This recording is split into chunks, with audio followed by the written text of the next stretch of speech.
আলিপুরদুয়ারের একজনের কাছে,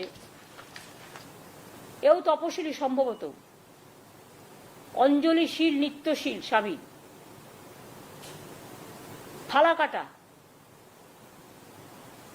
কিন্তু চিঠিটা গেছে কুচবিহারে ভুল করে, আলিপুরদুয়ারে। এবং 19 আর 25 তারিখে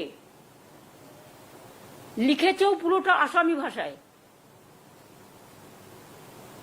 এবং আসাম গভর্নমেন্ট থেকে। এই দেখুন, ফরেনার্স ট্রিব্যুনাল কোকরাঝড়, এখান থেকে চিঠিটা গেছে। বাংলার ব্যাপারে আসাম কি করে হস্তক্ষেপ করে? এটা শুধু আনএথিক্যালি নয়, আনকনস্টিটিউশনাল, ইললিগাল, এবং ওরা কিন্তু সীমারেখা লঙ্ঘন করছেন। আমার নাম অঞ্জলি সিং। আপনি কি কোনো নোটিশ পেয়েছেন এনআরসি না, আমি সংক্রান্ত? কোনো নোটিশ পাই নাই। তাহলে কিভাবে জানলেন? আমি জানলাম কালকে আমাকে আলিপুর থেকে ফোন করছে, মিডিয়া থেকে, তখন আমি শুনতে পারলাম। কি মনে হচ্ছে এটা, কি মানে কিরকম মনে হচ্ছে যে এতদিন ধরে আপনি তো বলছেন? আমি এটা নিয়ে আমি কিছু বুঝতেই পারলাম না যে কিসের জন্য এটা হইলো। আপনার বাড়ি কোথায় এমনিতে? আমার বাবার বাড়ি আসাম। আচ্ছা, আসামের কোথায়? আসামে ধুবড়ী ডিস্ট্রিক্ট। তো কত বছর হলো বিয়ে হয়েছে আপনার? বিয়ে হয়েছে 25 বছর পার হয়ে গেছে, তাও আমি 25 বছর বললাম আর কি। এখানে ভোটার লিস্টে নাম আছে? হ্যাঁ, আধার কার্ড হয়েছে? আধার কার্ড, ব্যাংকের বই সব আছে এখানে, জব কার্ড। তো এখন এটাকে কি ভাবছেন আপনি? আপনার মনের কথাটা একটু খুলে বলুন, এটা কি মনে হচ্ছে আপনার? আমার মনে হচ্ছে যে এইটা তো এখন মিডিয়ার কাছে থাকার কথা না, যেহেতু আমার নামে নোটিশ আসছে, তো নোটিশ তো তাহলে এটা থানায় অফিসারের কাছে থাকা দরকার। এখন এটা মিডিয়ার কাছে কেন? আমার প্রশ্ন হলো এটাই। আর এইভাবে যে আপনাদেরকে মানে আপনারা ভারতের নাগরিক নন, এনআরসি হিসেবে দেখে দেওয়ার ব্যাপারটা, এটাকেই কিভাবে দেখছেন? এটা কি উচিত কাজ হচ্ছে? আপনার তো জন্মকর্ম সবকিছুই বলছেন এখানে, হ্যাঁ, তো কিভাবে দেখছেন? এটা কি উচিত কাজ হচ্ছে? এটা তো উচিত তো হচ্ছে না। এখন আমি কি করব? উচিত না হলেও তো আমার করার কিছু নাই না। তো এখন কি করবে? এখন কি করব ওইটা নিয়ে এখন মানে ভাবতে পারতেছি না যে আমি কি করব। আপনি কি আপনার বাবার বাড়িতে খোঁজ নিয়েছেন? ওখানে এরকম কোনো নোটিশ? হ্যাঁ, ওখানে খোঁজ নিয়েছি। আমার শ্বশুর বাড়ি মানে এর দাদা আছে ওইখানে, ভাইস্তা আছে ওইখানেও খবর নিছি, ওইখানেও কোনো কাগজ নেই। আর ওরা যে এনআরসি করছে, ওদের ওইখানেও আমাদের কোনো মানে এনআরসিতে কোনো নাম ঠাম ওখানে কোনো কিছু করে নেই। তার মানে আপনারা মূলত আসামের বাসিন্দা ছিলেন, এখানে তারপরে এখানে থাকছেন আর হ্যাঁ, কি? হ্যাঁ, মানে বিয়ে হয়ে এসেছেন এখানে? হ্যাঁ, এখানে বিয়ে হয়ে এসেছি। মানে আপনার শ্বশুর বাড়িও আসামে ছিল? শ্বশুর বাড়িও আসাম। এটা কোন জায়গায় থাকছেন আপনারা ফালাকাটার? জটেশ্বর, ময়মনসিংহ পাড়া। কত বছর হলো থাকছেন এখানটায়? 30 বছর। আপনার মানে এমনিতে এখানে মানে আপনার বাচ্চা কাচ্চা কয়জন আছে, বা বাড়ি পরিবারের সদস্য কয়জন আছে? আমরা 4 জন, এক ছেলে এক মেয়ে। তারা কি পড়াশোনা করে? হ্যাঁ, ছেলে পড়াশোনা এখন করে না, বর্তমানে বাদ দিয়েছে, কাজ করে। আর মেয়ে পড়াশোনা করতেছে। ছেলের নাম কি? ছেলের নাম অভিজিৎ শীল। সে কি করে এখন? এখন সেলুনের কাজ শিখে। আচ্ছা, আর মেয়ে? মেয়ে পড়াশোনা করতেছে, ক্লাস 10-এ পড়ে। কি নাম? পিয়ালি শীল। তো আপনি যদি নোটিশ পান তাহলে কি আপনি পুলিশের দ্বারস্থ হবেন? কি করবেন? নোটিশ পাইলে, নোটিশটা যদি আমার কাছে আসে, তো এখন যদি আমাকে আসামে যায়, ওখানে যেখানে আমাকে মানে মিউচুয়াল করতে হবে, আমার সেখানেই যাইতে হবে। প্রমাণপত্র দেবেন সবকিছু? হ্যাঁ, প্রমাণপত্র তো আমার বাবার বাড়ির থেকেই তো প্রমাণপত্রটা লাগবে না, তো সেখান থেকেই আমি দিব। আসামের প্রমাণপত্র তো আর আমার বেঙ্গলে নেই।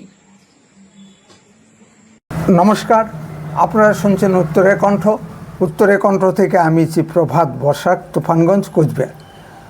মমতা ব্যানার্জি একজন জন্মগত মিথ্যাবাদী। মিথ্যা বলাতে তার জুরি মেলা ভার। শনি মঙ্গলবার লাগে না তার মিথ্যা বলতে। তার মিথ্যাচারের একটি নমুনা এই চ্যানেলে আজ আমি তুলে ধরছি। সম্মানীয় দর্শক,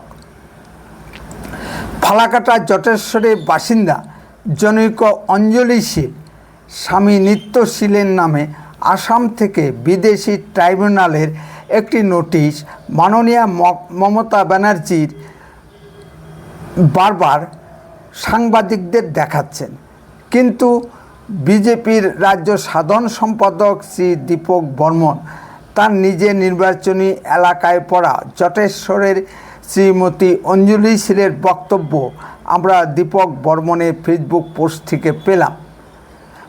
মমতা ব্যানার্জি নিজেও জানে না শীল সম্প্রদায় তপশিলি জাতি কিনা। আমরা জানি শীল সম্প্রদায় ওবিসি তালিকাভুক্ত।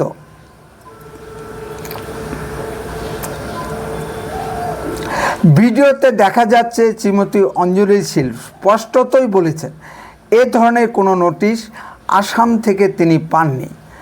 সাংবাদিকরা তাকে ফোন করে জানিয়েছেন ব্যাপারটি ঠিক কী তা তিনি বুঝতে পারছেন না। আমাদেরও ব্যাপারটা বেশ গোলমেলে মনে হচ্ছে। প্রাপকের হাতে পত্রক নেই, কিন্তু মুখ্যমন্ত্রীর হাতে নোটিশ, এ কেমন ব্যাপার? ভারত বিভাজনের পরবর্তী কালখণ্ডে পূর্ববঙ্গ তথা পূর্ব পাকিস্তান থেকে রিফিউজি হিন্দুরা দলে দলে আসাম যেত। আসামে আগে থেকেই অনুপ্রবেশকারী মুসলিম মেয়ে ছেয়ে গিয়েছিল। আসামের মুখ্যমন্ত্রী ডক্টর হেমন্ত বিশ্ব শর্মাজি একটি পরিসংখ্যান তুলে ধরেছেন। 2011 সেন্সাস অনুযায়ী আসামের মুসলিম জনসংখ্যা 34%। এদের ভিতর মাত্র 3% স্থানীয় ভারতীয় মুসলিম, বাকি 31% অবৈধ বাংলাদেশি মুসলিম অনুপ্রবেশকারী। দর্শক, অবস্থা বুঝুন।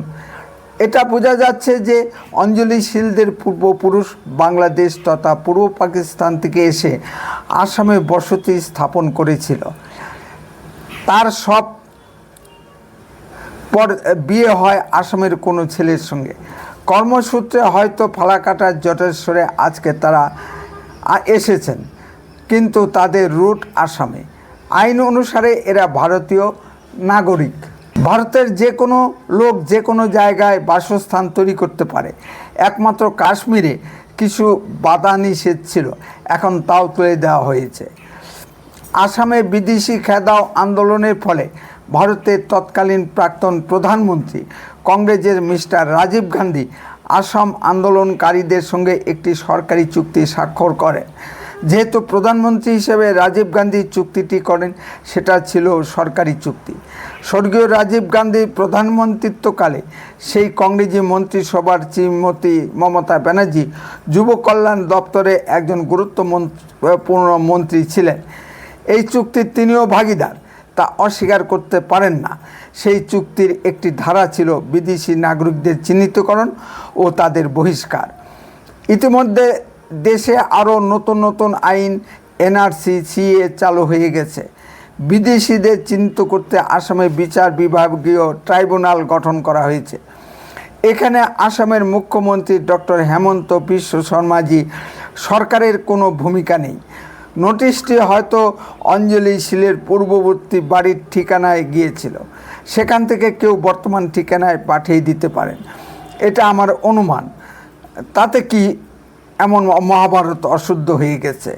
যেহেতু তার আসাম কানেকশন পূর্বে থেকেই ছিল, তিনি গিয়ে তার প্রামাণ্য নথিপত্র জমা দিন।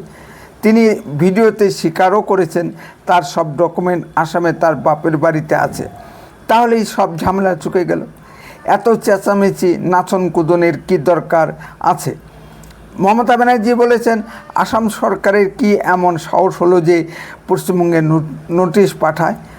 পশ্চিমবঙ্গের পুলিশ কি অন্য রাজ্যে আসামি গ্রেপ্তার করতে যায় না? দিল্লি কোর্ট কলকাতার কোনো মামলায় হলে তার নোটিশ কি পশ্চিমবঙ্গে পাঠায় না? এ ধরনের অনেক নজির আমাদের আশেপাশে আছে। আমার তো মনে হচ্ছে আদতেই কি নোটিশ এসেছে, তাহলে প্রাপক পেল না কেন? আর মুখ্যমন্ত্রী মমতা ব্যানার্জি পেয়ে গেলেন। সম্মানিত দর্শক, কি অদ্ভুত, তাই না? মমতা ব্যানার্জি যে ধরনের মিথ্যা রাজনীতি করেন, তাতে তো মনে হতেই পারে ওই নোটিশ জাল বা ফেক নয়। তো ফেক নোটিশ বানিয়ে প্রচারের উদ্দেশ্যে তিনি তা ব্যবহার করতেও পারেন। সত্য মিথ্যা যাই হোক, মমতার চাই প্রচার। সত্যতা যাচাইয়ের দায় আপনার, মমতা ব্যানার্জির নয়, কারণ তিনি মুখ্যমন্ত্রী। বিজেপি নিয়ে মুসলিমদের ভয় দেখিয়ে তিনি মুসলিমদের তৃণমূলে সামিল করেছেন, যেন বিজেপি ক্ষমতা এলে মুসলিমদের আস্ত গিলে ফেলবে। মুসলিমদের মধ্যে এমন ভীতির সঞ্চার করেছেন মমতা ব্যানার্জি। নানা প্রকার মিথ্যা ভয়ভীতি দেখিয়ে আরও যদি কিছু হিন্দু ভোট টানা যায় তাতে মন্দ কী? মানুষকে ভয় দেখিয়ে ভোট আদায় করা মমতা ব্যানার্জির একটি পুরানো কৌশল। মমতা ব্যানার্জির মিথ্যা বলার অনেক নজির আছে। তিনি ক্ষমতায় আসার জন্য কলকাতাকে লন্ডন, উত্তরবঙ্গকে সুইজারল্যান্ড বানাবেন বলেছিলেন। পশ্চিমবঙ্গের শিল্পের বন্যা বয়ে দিবেন এবং বেকারদের ডবল ডবল চাকরি দিবেন বলেছিলেন। বাস্তবে আমরা কি দেখেছি?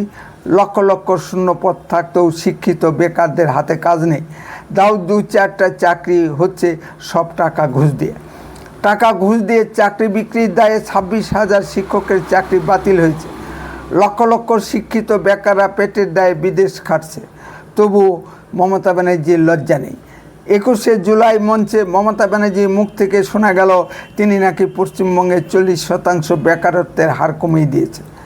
তিনি ঠিকই বলেছেন, কারণ শিক্ষিত বেকাররা পশ্চিমে কাজ না পেয়ে পরিযায়ী শ্রমিক হিসেবে অন্য রাজ্যে কাজ করছেন। তাহলে তো বেকারের সংখ্যা কমলই। কত বড় ধাপ্পাবাজি, মিথ্যা কথা একমাত্র ভুক্তভোগী বেকাররাই বলতে পারবেন। হ্যাঁ, তিনি ভোটের জন্য লক্ষ্মীর ভাণ্ডার চালু করেছেন। এই দুর্মূল্যের বাজারে 1000 টাকা দিয়ে কি সংসার চলে? লক্ষ্মীর ভাণ্ডার বন্ধ করে বেকারদের কর্মসংস্থানের ব্যবস্থা করুন। আর তিনি মেয়েদের উপর ধর্ষণের স্কিম চালু করেছেন। তার রাজত্বকালে যে পরিমাণ ধর্ষণকাণ্ড দেখা যাচ্ছে তার জুরি মেলা ভার। তৃণমূল ধর্ষণ করতে করতে এখন নিজের মেয়েকেও ধর্ষণ করছে। কি ন্যাক্কারজনক ঘটনা! গতকাল দ্য নিউজ বাংলা চ্যানেলে দেখলাম হুগলির বাঁশদনির বাপি শাহ নামে এক মাস্তান তৃণমূল কর্মী তার নিজের 13 বছরের মেয়েকেই ধর্ষণ করেছে। মেয়েটি থানায় অভিযোগ জানিয়েছে।